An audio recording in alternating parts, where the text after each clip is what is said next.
Ejjo gibadde mitwe kati gano ge mawulire gaffe mu bujjuvu ogakutuusaako nze Rose Kigongo Semwanga. Ntandise n'amawulire ag'ennaku abantu abasoba abantu 20 bakakasiddwa okubanga bafiiridde mu kabenje k'oku mazzi Eryato Kwebabadde basaabalira bwe Libbidde mu Nyanja Nalubaale. Poliisi akabenje kano ekatadde ku kutikka kabindo nga kwotadde n'embeera y'obudde.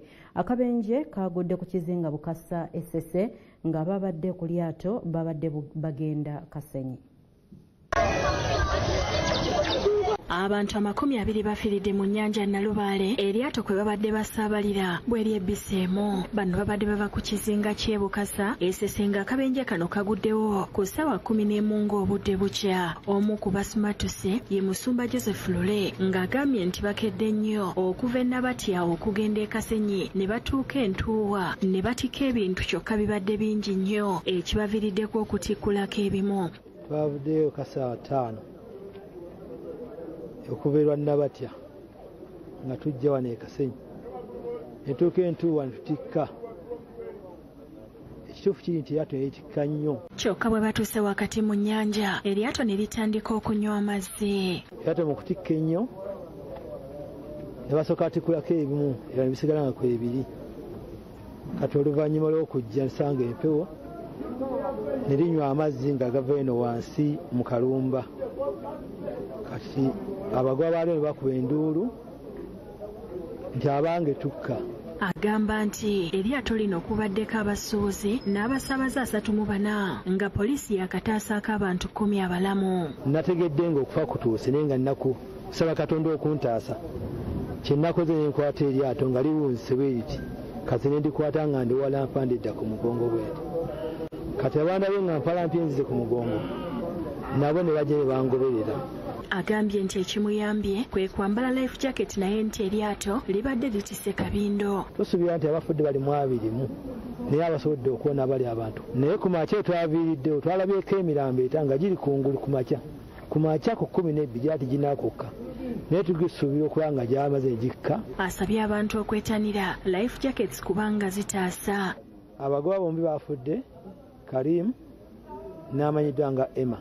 Abantu 6 bawonedde ku lyato, abantu 2 bawonedde mu life jacket. Ssentebe w'omwalo gw'e Kasenyi Frank Luboyera alaze okunyola olw'akabenje akafiiriddemu abantu abangi bwe bati. Nga life jacket fe abakozesa ennyanja mazima ddala byalivuddeko byalikendedde omusolo eteekewo life akatale ng'obedduuka omuntu omuvubi mwasobola okugenda ogula life jacket eri ku ssente eza wansi. Gavumenti nga bwekwatira ennankani nga bwekwatire emmotoka nga zitisa akabenje amaato gano nabo gaali gasaala bagateeke ngawo gakwata akabenje. Omulangira eri Ntege Wasajja akulira abavubi ababaliya naye asaasidde ab'eŋŋanda z'abantu abafiiridde mu kabenje kano n'akubiriza abantu okwambala life jacket. Kutikka akabindo, okutambula ekiro n'okwesuulirayo ogwa naggamba mu kwambala life savers jacket.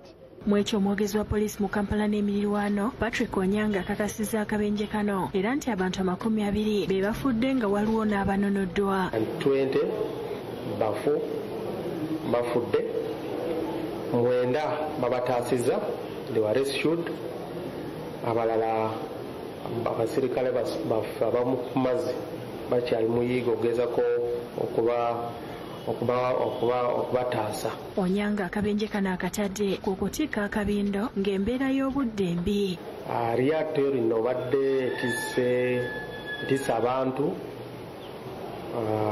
badde etisse ensawo z'amanda,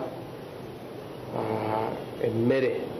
Agamba nti basindise balubbira abapoliisi aba UPDF n'abantu aba bulijjo okuyiga emirambo. Era obudde bubadde bubi, bad weather.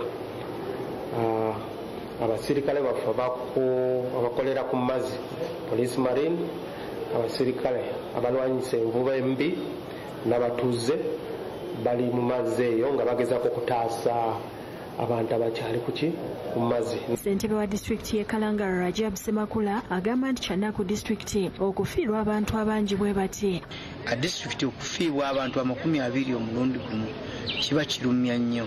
Ayagala amaato gakomebweko naddala obutatambula kiro. Bannaffe abakozesa ebinaala nti bakendeeze mu kutikka ebintu bye baba batisse mu maato ago mu binaala ebyo ne waliwo emaali nnyingi ey'okutwala.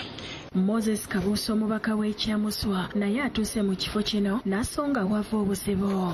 Yinnyini zino abantu lwaki balina biyinnyini ebikadde? Kubanga yinnyini ziriko emisolo mingi baziseera. Gavumenti ejja emisolo ku yinnyini ennene. Mafuta agali ku mazzi yinnyini omuntu n'anywa lita 2 bimeka. Bano batambula kiro kekkereza bakube endobo. Ye kansala Paul Kabinga ow'ebubeke obubenje nga buno abutadde ku ntikko embi ey'amaato omusaabalira abantu. Naye obuzibu we buli kutikka obuvunaanyizibwa bukyabuze mu bantu baffe ba transporter. Godfrey Sempija ne Samuel Nkuba be bakusakidde eggulire lino.